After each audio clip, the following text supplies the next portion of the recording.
Hi everyone, hope you guys are doing very well. So आज से हम शुरू करने जा रहे हैं revision of Indian contract act. Let's start with unit number 1। So unit 1 अपनी क्या है, that is nature of contract and the validity of a contract, कि हमारे कॉन्ट्रैक्ट का नेचर कैसे होगा और कॉन्ट्रैक्ट हमारा कब वैलिड होगा, कब हमारा कॉन्ट्रैक्ट इनवैलिड होगा। So let's start without wasting any more time. So सबसे पहले हम बात करते हैं व्हाट इज लॉ, कि लॉ की रिवीजन में शुरू करने जा रहे हैं। तो सबसे पहले मैं आपको क्रिस्प में बताऊंगा लॉ क्या होता है। This is the rules and regulations incorporated by the government या फिर framed by the government to regulate the behaviour of women. So regulation जो गवर्नमेंट ने बनाए हुए हैं ताकि वो लोगों के एक्शंस को, लोगों के बिहेवियर्स को कंट्रोल कर पाए, is called as law. Offer Indian contract act की यूनिट नंबर 1 का जो सबसे पहला पार्ट अपना आता है, जहां से कंटेंट शुरू होगा, दैट इज ऑफर। ऑफर क्या होता है? देखो, जैसे आपको नाम से पता चल रहा है contract act. Contract act signifies that कि समथिंग कॉन्ट्रैक्ट में डील करता होगा, कि किसने कुछ प्रॉमिस किया और उसको वो पूरा करना है, इसमें ये डील करता होगा। तो कॉन्ट्रैक्ट का जो सबसे पहला स्टेप आता है वो आता है ऑफर। ऑफर क्या होता है? देखो, ऑफर हम बाद में पढ़ेंगे। सबसे पहले ये बताओ विलिंगनेस क्या होता है। विलनेस क्या होता है? कि अपनी विल, अपनी कुछ इच्छा कि कुछ करने की या कुछ ना करने की, वो हमारी होती है willingness. And second is asking element. How asking element? Asking element means कि मैं कुछ पूछना चाह रहा हूं। कि दोनों चीज मैशअप हो सकती है, कि जिसमें मेरी कुछ विलिंग भी हो और मैं एक सामने से कुछ पूछ भी रहा हूं। जैसे I have a car and I want to sell it. मेरे पास एक कार है और मैं उसको बेचना चाह रहा हूं। ये सिर्फ विलिंगनेस है कि मेरे पास एक कार है, मैं उसको बेचना चाह रहा हूं। पर इसमें अगर मैं आस्किंग एलिमेंट डाल दूं तो कैसा साउंड करेगा? कि I have a car and I want to sell it, will you purchase it? क्या आप उसको परचेज करोगे? ये हो गया हमारा आस्किंग एलिमेंट।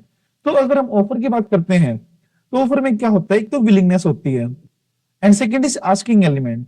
मींस जब एक पर्सन सेकंड पर्सन को अपनी विलिंगनेस शो करता है so as to ask him a question कि वो उसको परचेज करेगा या नहीं करेगा, that is called as offer. So definition क्या बनी? When one person signifies his willingness to do something or not to do something, abstain from doing something with a view to obtain the assent or consent of any other person is called as offer or proposal. जब एक person अपनी willingness signifies करे किसी और person को, signifies मतलब बताना किसी और पर्सन को कुछ करने की या कुछ ना करने की, ताकि वो सामने वाले की अप्रूवल या असेंट ले सके, इज कॉल्ड एज ऑफर। उसके बाद हमारा कंटेंट आता है types of offer. Types of offer, first is general offer. General offer क्या होता है? जो पब्लिक एट लार्ज को दिया जाए वो हमारा होता है जनरल ऑफर, जिसमें कोई भी उसको एक्सेप्ट कर सकता है और वो डिजायर्ड एक्ट कर सकता है जो उसमें दिया गया है। Until the general offer is withdrawn it can be accepted by any person. जब तक जनरल ऑफर हमारा रिट्रैक्ट नहीं हो जाता, विड्रॉ नहीं हो जाता, लैप्स नहीं हो जाता, कोई भी एक पर्सन पब्लिक में से उठ के उसको एक्सेप्ट कर सकता है। केस लॉ हमने इसमें लिया था कार्लिल वर्सेस कार्बोलिक स्मोकेबल कंपनी। इसमें हुआ क्या था? कार्बोलिक स्मोकेबल कंपनी ने एक एडवर्टाइजमेंट दिया था और बोला था कि अगर कोई डिजायर्ड एक्ट कर देगा तो हम उसको इतना रिवॉर्ड देंगे, इतना कंपनसेशन हम देंगे। कार्लिल एक लेडी थी, उसने वो डिजायर्ड एक्ट कर दिया था और अब वो रिवॉर्ड की हिस्सेदारी थी, कि उसको एलिजिबल थी कि उसको वो रिवॉर्ड मिलेगा। बट कंपनी ने डिनाई कर दिया कि हमने आपको नहीं दिया था, हम तो पब्लिक को दिया था। तो हमें इस ऑफर के वे से बताना है कि क्या कार्लिल एक्सेप्ट कर सकती है या नहीं कर सकती। Definitely she can demand the compensation as she is the part of public. General offer था, कोई भी एक्सेप्ट कर सकता है, उसमें कार्लिल भी आती है। तो first is general offer. Let me tell you, जिससे हम रिवीजन कर रही है, हमारे क्लास नोट्स हैं। अगर आपको डाउनलोड करने हो तो मैं टेलीग्राम चैनल का आपको लिंक दे दूंगा, वहां से आप इसको डाउनलोड कर सकते हो। सेकेंड इज स्पेसिफिक और स्पेशल ऑफर। स्पेसिफिक, देखो नाम से ही लग रहा है कि हम किसी स्पेशल पर्सन को दे रहे हैं या किसी स्पेशल ग्रुप ऑफ पर्सन को हम दे रहे हैं, कॉल्ड एज स्पेसिफिक ऑफर। और ये वाला ऑफर सिर्फ वही पर्सन एक्सेप्ट कर सकता है जिसको हमने ऑफर दिया हो। Then counter offer. Counter offer कुछ नहीं होता, एज इन कंडीशनल ऑफर। मतलब मैंने सामने वाले को कोई ऑफर दिया, उसमें उसने कुछ कंडीशन ऐड करके मेरे को ही दोबारा ऑफर दिया। जैसे मैंने एक ऑफर दिया that I want to sell my phone, will you purchase my phone? अब विलिंगनेस भी है, एसेंट मांगना भी है उसमें। मैंने बोला 10,000 रुपीज में मैं आपको बेचूंगा ये। बोला नहीं, 10,000 में नहीं, if I agree to buy it तो मैं 8,000 में इसको परचेज करूंगा। तो उसने अपनी एक्सेप्टेंस तो दी बट कंडीशन लगा के दी, कॉल्ड एज कंडीशनल एक्सेप्टेंस, और we can say counter offer. मतलब जब एक पर्सन ऑफर के ऊपर ऑफर डाले तो उसको बोलते हैं counter offer. Okay, when an offeree, offeree कौन होता है? जिसको मैंने ऑफर दिया है, वो अपनी क्वालिफाइड एक्सेप्टेंस देता है ओरिजिनल ऑफर के ऊपर, उसको हम बोलते हैं काउंटर ऑफर। और काउंटर ऑफर में जो मैंने ऑफर दिया था दैट इज ओरिजिनल ऑफर, वो हमारा रिजेक्ट हो जाता है और इसको हम कंडीशनल एक्सेप्टेंस भी बोल सकते हैं। थर्ड इज स्टैंडिंग ऑफर, इधर कंटिन्यूइंग ऑफर, इधर ओपन ऑफर। मतलब ये ऐसा ऑफर होता है जो remain open for a certain period of time, जो एक पीरियड ऑफ टाइम तक ओपन रहे और वो टाइम लैप्स होने के बाद वो रिट्रैक्ट हो जाए, अपने आप विड्रॉ हो जाए, कोल्ड स्टैंडिंग हो। जैसे अभी क्रिसमस आ रहा है तो क्रिसमस ऑफर हो गया, न्यू ईयर आ तो न्यू ईयर सेल हो गई, विंटर सीजन हो गई, ये सब। उसके बाद पर्सन जो ऑफर दे रहा है वो ऑफर, जो इसको ऑफर दिया है वो offeree. After the offer accept, मतलब अगर ऑफर हमारा एक्सेप्ट हो गया तो ऑफर बन जाएगा प्रोमाइजर, ऑफरी बन जाएगा हमारा प्रोमाइजी। ऑफरिंग का मतलब क्या होता है? टू डू समथिंग, कुछ करना। नॉट टू डू समथिंग का भी ऑफर होता है। I will pay you damages expenses, you don't go to court. मतलब मैंने किसी को कोई नुकसान कर दिया, लेट्स से पब्लिक काम कर दिया मैंने थोड़ा बहुत, अब वो कह रहा है कि मैं आपको शो करूंगा, एंड व्हाट आई सेड कि आप शो मत करो, मैं आपको डैमेजेस पे कर दूंगा। मतलब मैंने उसको कुछ ना करने के लिए बोला कि आप वो मत करो, उसके बदले में मैं आपको कंसिडरेशन दे दूंगा। सो ऑफर किसी भी चीज के लिए हो सकता है, कुछ करने के लिए भी हो सकता है, कुछ ना करने के लिए भी हो सकता है। ओके, देन क्रॉस ऑफर, ये अलग ही टाइप का ऑफर होता है जो एग्जिस्ट भी नहीं करता, इल्यूजरी होता है ये। मतलब जहां पे दो पार्टीज आपस में ऑफर डालते हैं without knowing each other offer. मतलब एक पार्टी दूसरे पार्टी को ऑफर डाल रही है, दूसरी पार्टी पहले पार्टी को ऑफर डाल रही है, बट उनको पता ही नहीं है कि ये दोनों सेम चीज को पर आपस में ऑफर डाल रहे हैं। तो it is called as cross offer. When two parties made same offer to each other in ignorance of each other's offer is called as cross offer. Mere receiving each other's offer can't made any binding contract between them. मतलब एक time तो आएगा ना जब दोनों का अपना अपना ऑफर मिल जाएगा। तो just communication of cross offer does not amount to acceptance of any offer. उसके लिए किसी एक पर्सन को हाँ या ना बोलना पड़ेगा। तो हमने भी क्या पढ़ा, 5 तरह के हमने ऑफर पढ़े। First is general offer, second is special offer, third is continuing offer, standing offer, fourth is counter offer, five is cross offer. इसमें कोई डाउट हो तो कमेंट बॉक्स में डाल सकते हो। Essential of a valid offer, valid offer के essentials क्या होते हैं? First is it should B clear, मतलब स्पष्ट रूप से मुझे पता होना चाहिए कि किस चीज का ऑफर मिल रहा है या किस चीज का ऑफर मैं देना चाह रहा हूं, वो वहां पे मुझे बिल्कुल क्लियर टर्म्स में देना चाहिए। It must be communicated to the offeree, मतलब ऐसा नहीं होना चाहिए कि मैंने ऑफर बनाया लिखा और अपने ड्रॉर में डाल दिया, नहीं ऐसा नहीं, मुझे सामने वाले तक पहुंचाना। It should be communicated. Third, offer must be made with the view to obtain the assent of other party. Offer इस तरह से देना है मुझे कि मैं सामने वाले के एसेंट ले रहा हूं। जैसे मैंने आपको इंट्रो में ही बताया था कि ऑफर में विलिंगनेस नहीं होनी चाहिए। हाँ, ये क्या बोला सर आपने? तो विलिंगनेस तो सर आपने बोला था यार, सुनो तो, विलिंगनेस नहीं होनी चाहिए, सिर्फ विलिंगनेस नहीं होनी चाहिए, विलिंगनेस के साथ साथ आस्किंग एलिमेंट भी होना चाहिए कि वो कुछ से पूछ रहा है। तो इसलिए इस तरह से मुझे सामने वाले को अपनी विलिंगनेस जतानी कि मैं सामने वाले से कुछ चाह रहा हूं, उसकी कंसेंट चाह रहा हूं। ओके, लीगल होना चाहिए, कंडीशनल हो सकता है। ऑफर कैन बी कंडीशन, जैसे मैं बोल दूं कि भी 3 दिन में आपको ऑफर देना वरना लैप्स हो जाएगा। अगर आपने एक्सेप्ट किया तो पेमेंट आपको इस मोड से करनी है। ओके, मुझे एक्सेप्टेंस इस मोड से आपको देनी है, रिटर्न में, ओरल में, तो ये सब हो सकता है। And offer should not contain a term the non compliance of which amount to acceptance. Offer के अंदर ऐसी कोई भी कंडीशन नहीं होनी चाहिए जिसका नॉन कंप्लायंस होने से वो एक्सेप्टेंस माना जाए। जैसे अब एक एग्जांपल ले लेते हैं इसका। मैंने मिस्टर राम को बोला कि आप ना कि 4 बजे से पहले पहले मुझे एक्सेप्टेंस दे देना, अदरवाइज नहीं तो मैं उसको हाँ मान लूंगा। मतलब मैंने कंडीशन लगा दी कि 4 बजे से पहले हाँ आ जानी चाहिए। अब ये कंडीशन कंप्लाई नहीं हुई तो मैंने क्या बोला, मैं हाँ मान लूंगा। ऐसे कोई कंडीशन नहीं होनी चाहिए जिसका कंप्लेंट ना होने पे उसको एक्सेप्टेड माना जाए। ऑफर कैन बी एक्सप्रेस और इंप्लाइड ऑल्सो। ऑफर एक्सप्रेस भी हो सकता है, इंप्लाइड भी हो सकता है। ऑफर स्पेसिफिक भी हो सकता है और जनरल भी हो सकता है। Got it? फिर हमारा कंसेप्ट आता है, बड़ा एक मजेदार कंसेप्ट है, that is invitation to offer. Invitation to offer क्या होता है? जब मैं सामने वाले को कुछ इनवाइट कर रहा हूं कि भाई आके मुझे ऑफर दो, called as invitation to offer. Means statement of intentions और announcement. And offer is difficult from answer to a question. दो चीज हम पढ़ेंगे यहाँ पे, पहले समझो इनविटेशन टू ऑफर क्या होता है। इसका आपको एक एग्जांपल लेके दे रहा हूं और ये थ्रू द टॉपिक चलेगा। लेट्स से किसी घर के बाहर टूलेट का बोर्ड लगा हुआ है। अब मुझे ये बताओ कि वो टूलेट का बोर्ड इधर ऑफर है, इनविटेशन टू ऑफर है। आप एक चीज बताओ, अगर वो ऑफर होता तो कैसे साउंड करता कि कोई भी पर्सन आकर उसको एक्सेप्ट कर लेता जिसको हम जानते भी नहीं है, चाहे वो चोर हो या फिर कोई और हो, हमें पता ही नहीं है। तो इसीलिए वो इनविटेशन टू ऑफर है कि आके पहले वो लैंडलॉर्ड को बोलेगा कि मुझे आपका घर पसंद है, मुझे रहना है यहाँ पे, बताओ आप हमें ये घर लेट आउट करोगे या नहीं करोगे। तो इसीलिए टूलेट का बोर्ड एक एडवर्टीजमेंट है, इसलिए इनविटेशन टू ऑफर।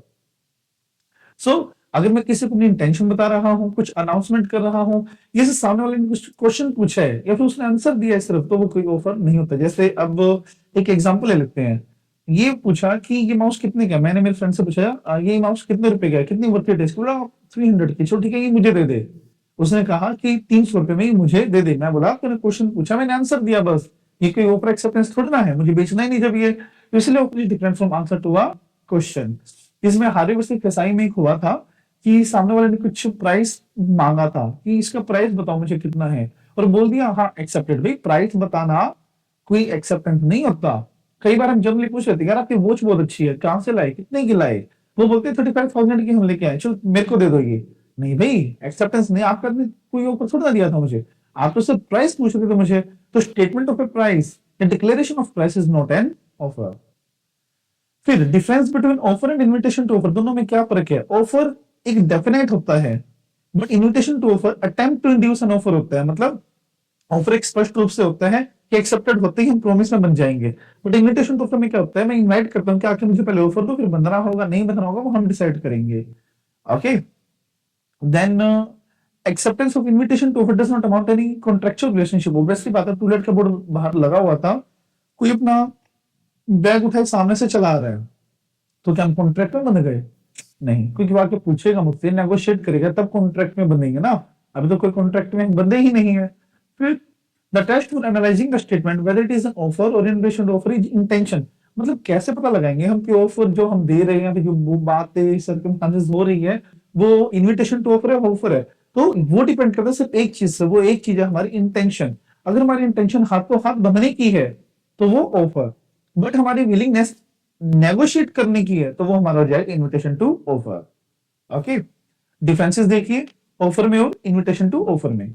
ऑफर में क्या है कि फाइनल एक्सप्रेशन ऑफ विलिंगनेस होता है, कुछ करने का है कुछ ना करने का, और इसमें without expression is final, final willingness proposes some terms and condition. Invitation to offer में फाइनल नहीं होता, ऐसे टीएनसी होती है जहां पे हम लोग नेगोशिएट करना चाह रहे हैं। Intention of the parties, intention ऐसी होनी चाहिए कि आपस में वो बाउंड हो जाए as soon as it accepted. और इन्विटेशन टू ऑफर में नेगोशिएट करने की इंटेंशन होती है ना कि बंधने की इंटेंशन होती है। सीक्वेंस पहले क्या आता है? ऑब्वियसली बात है, पहले तो इन्विटेशन टू ऑफर ही आता है। It is an president to offer. Okay, और ऑफर में बाद में ऑफर होता है। ओके, क्योंकि इन्विटेशन किया था तो वो मुझे ऑफर देगा, तो इसलिए ऑफर बाद में, इन्विटेशन टू ऑफर पहले। अगर आप कीवर्ड्स भी करके चले जाओगे तो एटलीस्ट 90% रिस्क आप अपना कवर कर लोगे इसमें। देन एक्सेप्टेंस, एक्सेप्टेंस क्या होता है? जब ऑफर हमने दिया और वो ऑफर के ऊपर किसी ने अपनी अप्रूवल दे दी, नोट किसी ने, मतलब जिसको मैंने ऑफर दिया है उसी ने, या फिर जनरल है तो किसी ने भी। ओके, और एक बार ऑफर एक्सेप्ट हो गया तो वो कभी भी रिवोक नहीं हो सकता, वो प्रॉमिस बन जाता है। अब जैसे ऑफर के हमने लीगल रूल्स पढ़े थे, वैलिड एक्सेप्टेंस के भी हम लीगल रूल्स पढ़ेंगे। First is acceptance can be given only by the person to whom the offer is made. Acceptance सिर्फ वही पर्सन दे सकता है जिसको मैंने ऑफर दिया हो, क्योंकि स्पेसिफिक ऑफर हो गया ना वो। तो acceptance must be absolute and unconditional. मैं आपको बोला था कि ऑफर कंडीशनल हो सकता है बट एक्सेप्टेंस कंडीशनल नहीं हो सकती, क्योंकि एक्सेप्टेंस अनकंडीशनल हुई तो बन जाएगा, बताओ, सोचो, दैट इज काउंटर ऑफर, जो कि वैलिड नहीं होता। मतलब वैलिड नहीं, मतलब पुराने वाला ऑफर कैंसिल हो जाता है, फिर ये ऑफर के ऊपर आ जाती है बात कि वो हाँ करेगा नहीं करेगा। एक्सेप्टेंस हमारी कम्युनिकेटेड होनी चाहिए, सामने वाले तक पहुंचनी चाहिए, और एक्सेप्टेंस हम प्रिस्क्राइब मोड में होनी चाहिए। जिस मोड में मैंने मांगी है एक्सेप्टेंस उसी मोड में होनी चाहिए। अब मोड प्रिस्क्राइब है तो एज पर प्रिस्क्रिप्शन, प्रिस्क्राइब नहीं है तो इन रीजनेबल मैनर में होनी चाहिए। ओके, अब एक बात बताओ, सुनो ध्यान से, नीचे क्या लिखा हो स्टार मार्क में? अगर मान लो मैंने बोला था कि एक्सेप्टेंस मेल से आनी चाहिए, बट उन्होंने मेल से नहीं भेजी, उन्होंने भेजी है बाय पेपर, बाय पेपर उन्होंने भेजी है, तो मेरे पास राइट है कि मैं रिजेक्ट कर सकता हूं उसे, but with in the reasonable time उसको रिजेक्ट नहीं कर रहा हूं, तो क्या माना जाएगा? एक्सेप्टेड। और क्या माना जाएगा? बस ये बात बोली गई है इसमें, राइट? टाइम प्रिस्क्राइब है तो गिवन टाइम में, प्रिस्क्राइब नहीं है तो रीजनेबल टाइम के अंदर अंदर। Mere silence does not amount to accept. किसी की खामोशी को हम उसकी सहमति नहीं मान सकते जब तक वो कोई एक्ट ना करे, या फिर मुझे बोल के हाँ या ना का जवाब ना दे, तब तक मैं उसकी हाँ नहीं मान सकता। Acceptance can be conducted, sorry, acceptance like conduct और इम्प्लाइड एक्सेप्टेंस। कई बार ऐसा हो जाता है कि ना वो हाँ या ना नहीं करता, वो एक्ट करके बताता है हमें कि जो मुझे चाहिए था वो उसने कर दिया है। तो ये थे हमारे legal rules of a valid acceptance. Then communication of offer, communication of offer को हम कंप्लीशन ऑफ ऑफर भी बोल सकते हैं कि ऑफर कंप्लीट कब माना जाएगा? जब वो सामने वाले की नॉलेज में आ जाएगा, एट दैट टाइम ऑफर हमारा कंप्लीट माना जाएगा। कम्युनिकेशन ऑफ एक्सेप्टेंस, अब कम्युनिकेट करने के मोड हमारे by an act, by an omission, कुछ करके भी हम कम्युनिकेट कर सकते हैं, कुछ ना करके भी हम कम्युनिकेट कर सकते हैं। Mere mental unilateral assent in one's mind would not amount to communication, सिर्फ अपने मन में ही सोच लेना कि उसने एक्सेप्टेंस दे दी होगी, तो ये कोई एक्सेप्टेंस नहीं है, एटलीस्ट मेरे को कम्युनिकेट होनी चाहिए। कम्युनिकेशन ऑफ एक्सेप्टेंस या फिर completion, completion of acceptance from the point of view of offerer, from the point of view of offering, ये आपको as it is क्या करना है, learn without any modification, without any cause and effect relationship। Okay, जो बता रहा हूं सिर्फ वो सुनना है आपको। ऑफर के पॉइंट ऑफ व्यू से एक्सेप्टेंस कब पूरी हो जाएगी, मतलब एक्सेप्टेंस कौन देता है, ऑफरी देता है। अगर ऑफरी ने लेटर ऑफ एक्सेप्टेंस पोस्ट कर दिया, उसने पोस्ट कर दिया, तो मेरे एंगल से वो उसी दिन पूरी हो जाएगी। बट जिसने पोस्ट किया है उसके एंगल से जब वो मेरी नॉलेज में आ जाएगी, जब वो ऑफरी के नॉलेज में आ जाएगी, एट दैट टाइम वो पूरी मानी जाएगी। स्पेशल कंडीशन क्या होता है, स्पेशल कंडीशन होती है जो टैसिटली दी जाती है, टैसिटली मतलब साइलेंटली दी जाती है और साइलेंटली सामने वाला उसको एक्सेप्ट करता है, उसको बोलते हैं स्पेशल कंडीशन। काफी सारे एग्जांपल्स होते हैं, रेलवे टिकट के पीछे छोटी छोटी लाइन में टिकट वो लिखी होती है, कंडीशंस लिखी होती हैं, या कोई आप इनवॉइस देखोगे, इनवॉइस के नीचे टर्म्स एंड कंडीशंस लिखी होती हैं। इवन दो हम उनको पढ़ते भी नहीं है, बट फिर भी माना जाता है कि हमने वो पढ़ ली है और हम उनसे बाउंड हो जाते हैं, are called as special condition. Question आ सकता है केस स्टडी में, डायरेक्ट क्वेश्चन नहीं आएगा इसलिए। Then standard form of contract, मैं आपको पहले ये ना बेस समझाता हूँ है क्या ये। स्टैंडर्ड फॉर्म ऑफ कॉन्ट्रैक्ट होता है कि जो हमें एज इट इज एक्सेप्ट करना पड़ता है, हम उसको मॉडिफाई बिल्कुल भी नहीं कर सकते। Okay, these are the contract which may bind another person who in the event who is even unaware of the contract या कंटेंट, मतलब ये ऐसे कॉन्ट्रैक्ट होते हैं जो कि सामने वाले के ऊपर बाइंड हो जाते हैं, चाहे उसको पता हो वो, चाहे उसको वो बात ना पता हो। ओके, और provided that party has given notice which satisfied the reasonable, but चाहे वो पढ़ना भी चाहे तो वो पढ़ सके, ऐसे रीजनेबल मैनर में सामने वाले को मुझे नोटिस देना पड़ेगा। एक्सेप्टर विल नॉट इंकर any contractual obligation if document does not give a reasonable notice, but अगर रीजनेबल नोटिस नहीं था कि यहाँ पे टर्म्स एंड कंडीशंस हैं, तो किसी भी पर्सन की कोई रिस्पॉन्सिबिलिटी नहीं होगी। एक एग्जांपल ले लेते हैं, जैसे मान लो ये कॉन्ट्रैक्ट, ये एक फॉर्म है, मैंने इसको बोला कि आपको मुझसे कॉन्ट्रैक्ट करना है, तो लास्ट पेज पे आपको साइन करने पड़ेंगे as it is, got it. अब अगर सामने वाले पर्सन को मेरे साथ कॉन्ट्रैक्ट में बनना है तो उसको सब कंडीशंस पे एग्री करना पड़ेगा, लेकिन जो ये टीएनसी है ना वो रीजनेबल मैनर में होनी चाहिए, अनरीजनेबल मैनर में बिल्कुल भी नहीं होनी चाहिए। और इसके फेस पे लिखा गया हो that it contains some terms and condition, तभी वैलिड माना जाएगा, अदरवाइज वो वैलिड बिल्कुल भी नहीं माना जाएगा।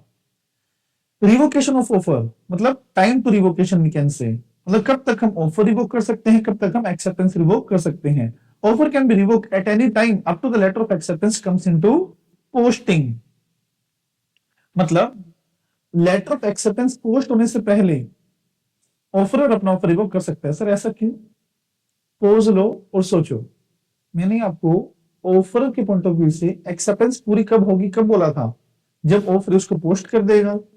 ऑफरी ने पोस्ट कर दिया तो ऑफर के पॉइंट ऑफ व्यू से एक्सेप्टेंस हो गई, और एक्सेप्टेंस हो गई तो वो प्रोमिस बन गया, और हमने पढ़ा था कि प्रोमिस तो कभी रिवोक हो ही नहीं सकता, तो इसीलिए अगर रिवोक करना है तो लेटर ऑफ एक्सेप्टेंस पोस्ट में आने से पहले पहले हमें करना पड़ेगा। Okay, and acceptance can be revoke, और एक्सेप्टेंस पूरी कब होती है, जब वो ऑफर की नॉलेज में आ जाती है। तो एक्सेप्टर को अगर एक्सेप्टेंस रिवोक करनी है तो नॉलेज में आने से पहले पहले करनी पड़ेगी। ओके, अगर आपको इन पॉइंट्स पे स्टिल कोई डाउट है और डिटेल्ड में आपको समझना है तो आप मुझे बता सकते हो, मैं इनके ऊपर सेपरेट वीडियो बना दूंगा बिल्कुल deeply. Completion of revocation of offer and acceptance, completion कब होगा revocation of offer, who makes it, जिसने रिवोकेशन लेटर बनाया है, चाहे वो ऑफरर हो चाहे वो ऑफरी हो, जब उसने letter of letter of revocation उसने पोस्ट कर दिया, उस टाइम पे वो कंप्लीट माना जाएगा। To whom it makes, to whom it makes, जिसके लिए उसने बनाया है, जब उसकी नॉलेज में आ जाएगा उस टाइम पे रिवोकेशन पूरा माना जाएगा। तो ये ना एक मैंने मेगा चार्ट बनवाया हुआ था बच्चों को, तो आप ये देख सकते हो। देखो, ऑफर कंप्लीट कब होगा, नॉलेज में आने पर। एक्सेप्टेंस पूरी कब होगी, ऑफरर के पॉइंट ऑफ व्यू से पोस्ट पे, ऑफरी के पॉइंट ऑफ व्यू से नॉलेज पे। रिवोकेशन का टाइम, ऑफर पोस्ट में आने से पहले, एक्सेप्टेंस कब रिवोक होगी, नॉलेज में आने से पहले।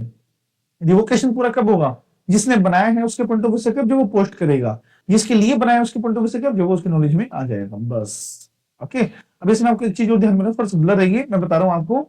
अगर रिवोकेशन लेटर पहले आता है एक्सेप्टेंस लेटर से तो रिवोकेशन लेटर माना जाएगा, रिवोकेशन लेटर साथ में आता है तो फिर रिवोकेशन लेटर माना जाएगा। मोड ऑफ रिवोकेशन, कैसे हम रिवोक कर सकते हैं, बाय मतलब ऑफर कैसे रिवोक हो जाएगा, कैसे रिट्रैक्ट हो जाएगा, कैसे कैंसिल हो जाएगा। First, lapse of time, time चला गया। Bye non fulfilment of condition president, मतलब जो कंडीशन बताई गई थी वो कंडीशन हमने पूरी नहीं की तो भी वो रिवोक अपने आप हो जाएगा। रिवोकेशन बाय नोटिस, नोटिस देके। बाय काउंटर ऑफर, मैंने पढ़ाया था आपको कि काउंटर ऑफर है तो ओरिजिनल ऑफर अपने आप रिवोक हो जाता है। बाय सब्सिक्वेंट इलीगलिटी, मतलब पहले चीज लीगल थी बाद में वो इलीगल हो गई, पहले वो लीगल थी बाद में वो इलीगल हो गई तो वहां पे वो रिवोक माना जाएगा कि बाय ऑपरेशन ऑफ लॉ है। डेथ और इंसैनिटी हो जाए तो वो रिवोक माना जाएगा। अगला स्टेप आ रहा है, अगला पार्ट आ रहा है इस यूनिट का, ये यूनिट बहुत ज्यादा इंपॉर्टेंट है, एक क्वेश्चन इसमें से आना ही आना है, तो प्लीज अच्छे से कर लेना इसे। Okay, consideration, consideration is something in return. Okay, अब कंसिडरेशन होता है कि offer plus acceptance is equal to consideration. Okay, I am sorry, I am repeating again. Offer plus acceptance is equal to promise. Promise में अगर consideration जुड़ जाए तो वो बन जाता है अपना अग्रीमेंट, और अग्रीमेंट में अगर लीगल ऑब्जेक्ट जुड़ जाए मतलब लीगल हो तो वो बन जाएगा हमारा कॉन्ट्रैक्ट। लीगल मतलब जिसको हम कोर्ट में जाके एनफोर्स करवा सकते हैं, आर कॉल्ड एज कॉन्ट्रैक्ट। मतलब we can say any agreement which is legal which is enforceable by law is called as contract. अब हर एक प्रॉमिस एग्रीमेंट बनता है, और अगर प्रपोजल एक्सेप्ट हो जाता तो वो बनता है प्रॉमिस। पहले ये सुनो, प्रपोजल जब एक्सेप्टेड हो गया तो वो प्रॉमिस, प्रॉमिस में अगर कंसिडरेशन जुड़ गई वो एग्रीमेंट, एग्रीमेंट में अगर लीगलिटी जुड़ गई तो वो बन जाएगा हमारा कॉन्ट्रैक्ट। एनफोर्सिबिलिटी बाय लॉ का मतलब क्या है, an agreement which is legal in the eyes of law, जो लॉ की नजरों में मतलब गैर कानूनी ना हो, वैलिड हो, पब्लिक के हित के लिए हो, और called as enforceable by law, आप ये कह सकते हो इसमें। Okay, then difference between agreement and contract. Agreement क्या होता है, promise plus consideration, contract agreement plus enforceability. Scope agreement का वाइडर होता है, क्यों सर वाइडर कैसे, वाइडर इसलिए एग्रीमेंट में दोनों आते हैं, legal also illegal also. Okay, but contract में कौन से बनते हैं, सिर्फ एग्रीमेंट जो लीगल होते हैं, इसलिए वाइडर कौन सा हुआ, एग्रीमेंट, और narrow contract. Okay, then second is nature, all agreements are not contract. Obviously बात है सर, वही एग्रीमेंट कॉन्ट्रैक्ट बनेंगे जो लीगल होंगे, इलीगल वाले वहीं से हट जाएंगे, but all contracts are agreement. हाँ, क्योंकि पहले एग्रीमेंट बनता है फिर कॉन्ट्रैक्ट बनेगा, तो जो कॉन्ट्रैक्ट है वो एग्रीमेंट तो बना ही होगा। लीगल ऑब्लिगेशन, एग्रीमेंट का कोई लीगल ऑब्लिगेशन नहीं क्रिएट होता, कॉन्ट्रैक्ट बन के लीगल ऑब्लिगेशन हमारे क्रिएट होते हैं। फिर legal points for valid contract, valid contract के लीगल पॉइंट क्या है, फ्री कंसेंट होनी चाहिए, एग्रीमेंट होना चाहिए। फ्री कंसेंट में क्या होना चाहिए, फ्रॉड नहीं होना चाहिए, धमकी नहीं होनी चाहिए, अंडी इन्फ्लुएंस नहीं होना चाहिए, मिस रिप्रेजेंटेशन भी नहीं होनी चाहिए। हम यूनिट थर्ड में पढ़ेंगे क्या होती है सारी चीजें। Okay, then both the parties competent होनी चाहिए, और कंसिडरेशन होनी चाहिए, और ऑब्जेक्ट लीगल होना चाहिए, और लॉ के द्वारा वॉइड वो बिल्कुल भी डिक्लेयर्ड नहीं होना चाहिए।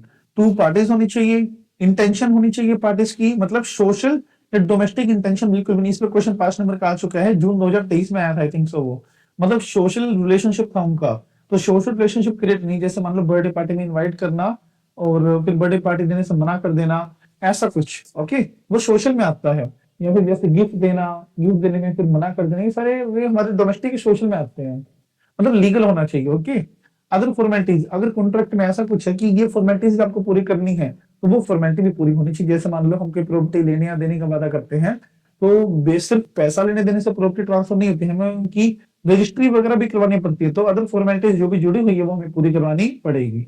मीनिंग सर्टेन होना चाहिए और पॉसिबल टू परफॉर्म भी होना चाहिए। Last part of this unit is types of contract. There are 3 types of contract: on the basis of validity, on the basis of formation, on the basis of performance. Performance के basis पे पहले कर देखो, ये भी question आ सकता है।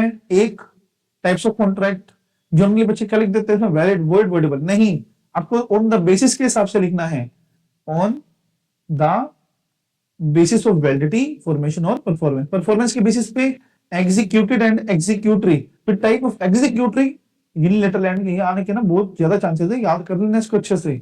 अब एग्जीक्यूटेड मतलब जब दोनों पार्टीज ने अपना अपना काम कर दिया हो, are called as executed. Executed जब किसी भी पार्टी के एंगल से पेंडिंग हो, वो होता है एग्जीक्यूटरी। दो तरह के आते हैं, यूनिलैटरल जहां पे सिर्फ एक पार्टी के एंगल से पेंडिंग है, दूसरी पार्टी ने अपना काम कर दिया हो। बाइलेटरल, जब दोनों ही पार्टीज के एंगल से वो पेंडिंग हो, are called as bilateral. On the basis of formation, formation के बिहाफ पे कैसा? एक्सप्रेस, जो बोल के लिख के करवाया गया हो। इंप्लाइड, जो बाय कंडक्ट हो। ई कॉन्ट्रैक्ट, जो ई कॉमर्स प्लेटफॉर्म पर बना हो। क्वासी कॉन्ट्रैक्ट, बेखाम का, मतलब ना तो हमारे ऑफर थी, ना एक्सेप्टेंस थी, ना इंटेंशन थी, मतलब हमारा तो ये मतलब विल भी नहीं थी कि हम कॉन्ट्रैक्ट करें, बट बाय ऑपरेशन ऑफ ऐसे सर्कमस्टांस राइज हुए कि मेरे ऊपर ऑब्लिगेशन आ गई, तो वो हमारा होता है क्वासी कॉन्ट्रैक्ट। ओके, क्वासी मैं आपको बताता हूं क्या होता है। Quasi contract is not a contract but resemble like a contract where there is no intention of party to make a contract but law impose the obligation upon the parties। मतलब इसमें parties की कोई obligation नहीं होती है, लो एक दूसरे के ऊपर इम्पोजिशन डाल के आपको ये करना पड़ेगा। मैंने इसमें एक एग्जांपल लिया था, लेट्स से पिज्जा 101 में डिलीवर होना था तो 102 में डिलीवर हो गया, पर 102 वाले को पता था कि पिज्जा 101 वाले का है और फिर भी उसे कंज्यूम कर लिया, तो जो भी पिज्जा की वैल्यू थी वो उसको देनी पड़ेगी 101 वाले को। Then on the basis of validity, बहुत अच्छा पॉइंट है और आ सकता है इसमें से क्वेश्चन बनने के 90% चांसेस है। Valid, void, illegal, unenforceable and voidable, कौन पढ़ते हैं इसमें से? वैलिड कौन से होते हैं? जितने भी हमने ऊपर एलिमेंट्स पढ़े हैं, अगर सारे एलिमेंट्स उसके अंदर कवर्ड हो रखे हैं तो वो होता है वैलिड कॉन्ट्रैक्ट। वॉइड कॉन्ट्रैक्ट जो सीज टू एनफोर्सेबल हो जाता है, मतलब पहले वो क्या था? वैलिड, बट बाद में कुछ ऐसा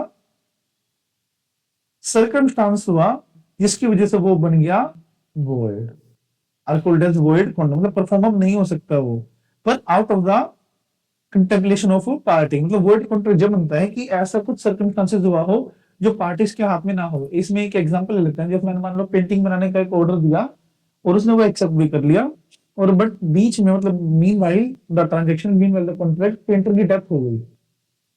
अब क्या वो पेंटिंग परफॉर्म हो सकती है? हो ही नहीं सकती। अब इसके तो ना कोई डैमेजेस भी नहीं हो सकती। डैमेजेस कैसे नहीं होंगे यार, पेंटिंग बनाएगा कौन, ये बताओ, जब बंदा ही नहीं रहा। तो इसीलिए वो वर्ड कॉन्ट्रैक्ट माना जाता है। इलीगल, एक ऐसा किसी चीज का मैंने एग्रीमेंट किया है जो लॉ ने प्रोहिबिट कर रखा है, फॉरबिट कर रखा है कि आप ये कर ही नहीं सकते, उसको बोलते हैं illegal agreements. All illegals are void but all voids are not illegal. ऐसा क्यों? क्योंकि इलीगल में पनिशमेंट मिलती है बट वॉइड में पनिशमेंट नहीं मिलती। जैसे मान लो हमने कोई सोशल एग्रीमेंट किया है, अब वो वॉइड तो है बट क्या पनिशमेंट मिलेगी उसमें? नहीं। देखो, वॉइड में और ना इलीगल में बेसिक सा फर्क मैं आपको बताता हूँ। वॉइड हमारा होता है कि जो हम ना कोर्ट में नहीं ले जा सकते बट हमें पनिशमेंट नहीं मिलेगी उसकी, बट इलीगल पनिशमेंट भी मिलेगी। एग्जांपल चाहिए तो मैं बता सकता हूँ आपको, जैसे माइनर के साथ मैंने कोई एग्रीमेंट किया, वो पनिशेबल नहीं है, ठीक है, बट वो मैं कोर्ट में नहीं ले जा सकता कि माइनर ने मेरा काम नहीं किया, ठीक है, बट इलीगल है तो डेफिनेटली मैं उसको कोर्ट में भी ले जा सकता हूँ। जैसे किसी ने धोखा किया या फिर किसी ने मारने की धमकी देके मेरे साथ कॉन्ट्रैक्ट करना चाहा, ऑल दैट। फिर अनएनफोर्सेबल कॉन्ट्रैक्ट। अनएनफोर्सेबल क्या होता है? जहां पे कॉन्ट्रैक्ट गुड इन सब्सटेंस हो, गुड इन सब्सटेंस हो, बट कुछ टेक्निकल डिफेक्ट की वजह से वो पूरा नहीं हो सकता हो, वो होता है हमारा अनएनफोर्सेबल कॉन्ट्रैक्ट। जिससे चेक इशू किया बट साइन नहीं थे उस पर, तो चेक इशू करना तो वैलिड है बट साइन नहीं किए इसलिए वो परफॉर्म नहीं हो पाएगा, बट अगर मैं साइन कर दूं उस पर परफॉर्म हो जाएगा। वॉइडेबल कॉन्ट्रैक्ट, ये काफी इंपॉर्टेंट है, समझना ध्यान से। When the consent in a contract is obtained by way of coercion, fraud, undue influence, or misrepresentation, such contract treated as a voidable contract। अगर कॉन्ट्रैक्ट CUFM से, ये आपको शॉर्ट फॉर्म लिखनी नहीं है, ये सिर्फ मैं आपको रिवीजन टाइप पे बता रहा हूँ, CUFM से हुआ हो तो ऐसे कॉन्ट्रैक्ट को बोलते हैं voidable contract। It is an agreement which is unenforceable by law at the option of one party but not at the option of other party। ऐसा एग्रीमेंट जो एक पार्टी के एंगल से अनएनफोर्सेबल और दूसरे पार्टी के एंगल से वो एनफोर्सेबल हो। अनएनफोर्सेबल हो एक पार्टी से, एनफोर्सेबल हो दूसरी पार्टी से, मतलब एक पार्टी कोर्ट में जा सकती है, दूसरी पार्टी कोर्ट में नहीं जा सकती। Where one party is legally entitled to avoid the performance, this agreement is called as voidable. अब एक चीज बताओ ना, मैंने सामने वाले के ऊपर दबाव डाल के कोई चीज ली है, ओके, अब किसके पास राइट है कि वो मना कर सकता है? मेरे पास राइट है सर, कैसे होगा? आपने तो कॉन्ट्रैक्ट किया तो उसके पास राइट है, तो वॉइडेबल कॉन्ट्रैक्ट में आता है, समझे? अब हम डिफरेंस करते हैं। अगर इस पे भी आपको अलग से वीडियो चाहिए और डिटेल्ड मैनर में तो मुझे बता देना, बना दूंगा अलग से, बट लेट मी नो, क्योंकि आप बताओगे तो मुझे अच्छा लगेगा। Then void agreement and illegal agreement. Scope, void illegal नहीं होता बट इलीगल हमेशा वॉइड होता है। नेचर, ये प्रोहिबिटेड नहीं होते, ये कौन से? वॉइड वाले, बट ये प्रोहिबिटेड होते हैं। पनिशमेंट, वॉइड में पनिशमेंट नहीं होती बट इलीगल में पनिशमेंट होती है। कोलेटरल, जो जुड़े हुए एग्रीमेंट होते हैं, मतलब एक एग्रीमेंट पूरा करने के लिए मैंने कोई और एग्रीमेंट बनाया है, मतलब वॉइड एग्रीमेंट को पूरा करने के लिए मैंने एक और एग्रीमेंट बनाया है, तो पुराने वाला कॉन्ट्रैक्ट वॉइड नहीं माना जाएगा, बट इसमें सारे ही कॉन्ट्रैक्ट इलीगल माने जाएंगे। ओके, फिर वॉइड में और वॉइडेबल में डिफरेंस। वॉइड जो वो सीज टू बी एनफोर्सेबल हो जाए, और ये जहां पे वो एनफोर्सेबल हो सिर्फ एक पार्टी के एंगल से, ये किसी भी पार्टी के एंगल से एनफोर्सेबल ना हो। ध्यान से सुनना, ये डिफरेंस आ सकता है, मोस्ट इंपोर्टेंट। यहाँ पे किसी भी पार्टी के एंगल से एनफोर्सेबल ना हो, यहाँ पे सिर्फ एक पार्टी के एंगल से। एनफोर्सेबिलिटी कभी भी एनफोर्स नहीं हो सकता, वो एनफोर्स हो सकता है अगर अग्रीड पार्टी चाहे तो, एक पार्टी चाहे तो। कोज, कारण क्या होगा, ऐसे सर्कमस्टांसेस के थ्रू वो हुआ है जो बियॉन्ड द कंटेम्पलेशन है। यहाँ पे जब कंसेंट प्री नाउ CUFM हो, परफॉर्मेंस कभी भी परफॉर्म नहीं हो सकता, ये परफॉर्म हो सकता है अगर रीजनेबल टाइम के अंदर अंदर एग्रीड पार्टी एक्शन ना ले तो। दोबारा सुनो, अगर रीजनेबल टाइम के अंदर अंदर एग्रीड पार्टी एक्शन ना ले तो वहां पे वो परफॉर्म करना पड़ेगा। राइट्स, एग्रीड पार्टी के पास कोई भी राइट नहीं है, ना तो डैमेजेस लेने का ना कुछ और लेने का। तो यहाँ पे एग्रीड पार्टी के पास राइट है कि वो रिस्काइंड भी कर सकती है, और रीजनेबल टाइम में नहीं किया तो वॉइड माना, वॉइडेबल हो जाएगा। सॉरी, अगर मान लो वॉइडेबल हुआ है तो उसके पास दो राइट्स आते हैं, रीजनेबल टाइम के अंदर अंदर तो कोर्ट में चली जाए, कोर्ट में उसे रिस्काइंड कर दिया तो वो वॉइड माना जाएगा। बट रीजनेबल टाइम के अंदर अंदर उसने वॉइड नहीं किया, फिर रिजेक्ट नहीं किया या ऑब्जेक्शन नहीं किया तो वैलिड माना जाएगा। यही बात इसमें लिखी हुई है, समझे। तो ये था यूनिट नंबर 1। इसमें आपको कोई भी क्वेरी हो तो फिर आप मुझसे पूछ सकते हो, और टेलीग्राम का लिंक मैं आपको नीचे दे दूंगा, व्हाट्सएप का लिंक मैं आपको नीचे दे दूंगा। और अगर आपको दोबारा से मैं कह रहा हूँ नोट्स डाउनलोड करने हैं तो टेलीग्राम चैनल पे आपको मिल जाएंगे, क्लास नोट्स है ये, और लिंक फॉलो करके आप उसको डाउनलोड कर सकते हो। और वीडियो अच्छी लगी तो प्लीज लाइक सब्सक्राइब करना चैनल को, and do share with your friends also. Okay, bye bye, see you soon.